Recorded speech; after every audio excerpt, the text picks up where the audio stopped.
All right, so a day we didn't think was going to be coming for a while now is actually coming a little sooner than I expected. We are going to say goodbye to our Cybertruck here in the near future. We'll talk about what we're getting in another video to come, but for now I want to tell you the why. If you follow the channel, you know we were invited to the Giga Texas factory for the delivery event for the Cybertruck. We've had an order in for a number of years before that, and we were actually one of the first few thousand VINs that were signed. My VIN is actually the first 1,043, I think, or something like that. So yeah, we've been a fan for a while. Unfortunately, the promise that Tesla sold with this futuristic vehicle just isn't coming to fruition, at least anytime soon. And it's starting to see through all these cracks in the last almost 2 years of ownership. What is happening is you can see they are definitely not prioritizing this vehicle for FSD. You can see it's not being optimized for all of the little extra software improvements that the S, X, 3, and Y are getting, such as the auto shift betas. You're not even getting that. Updates in general do seem a little slower. And let's just talk about the build quality in general. There have been a number of recalls. Those have been minute issues, at least as far as our vehicle has went.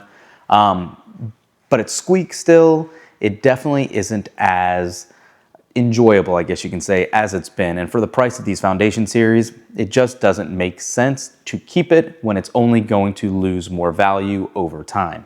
Now, the ride itself, the capabilities that it has, the steer-by-wire, it's been fantastic. It's been an awesome experience. If you are still thinking about getting one, especially with the prices right now and the deals, you can lease these for less than $700. There is no reason not to get one if you're looking for an electric pickup. This is definitely one of the best out there if you can get over the design and the polarizing nature.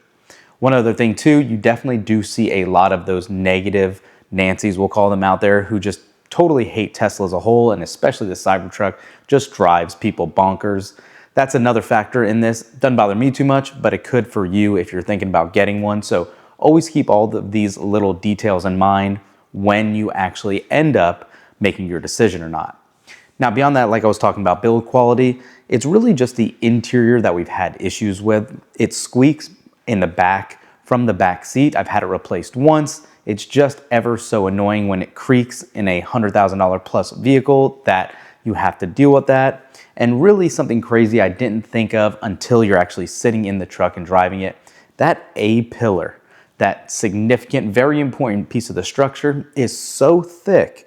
It is very difficult to see around when driving, especially if you're going to turn left or even right and seeing cars coming. It is definitely a safety issue. That is one of the major pieces I wish got shrunk in a future version or somehow edited altogether and made it slimmer, whatever needs to be done for it to be safer, since that's what Tesla's all about. So all of that out of the way, yes, it is a definitely great vehicle. If you're thinking about getting one, don't let me stop you. I don't want this video to turn anyone off of getting one, but these are kind of what my takeaways have been over the last year and a half to almost 2 years at the point what we'll probably trade it in. So that's what I want to let you guys know today. Leave a comment down below. What do you guys think? Are you still sold on it? Are you kind of thinking that Tesla's shifting gears since it is not a mass production vehicle? They're definitely putting their energies elsewhere and developing, FSD for these other vehicles, since it doesn't have a steer-by-wire system, and that's really hindering Cybertruck, hindering it to get summoned, hindering it to get banished whenever that comes, and even hindering it to get the latest V14 of FSD beta. So let me know down in the comments below. Thanks for watching, guys. Take a guess if you think what we're going to be getting for the next vehicle. We'll catch you in the next one. Peace.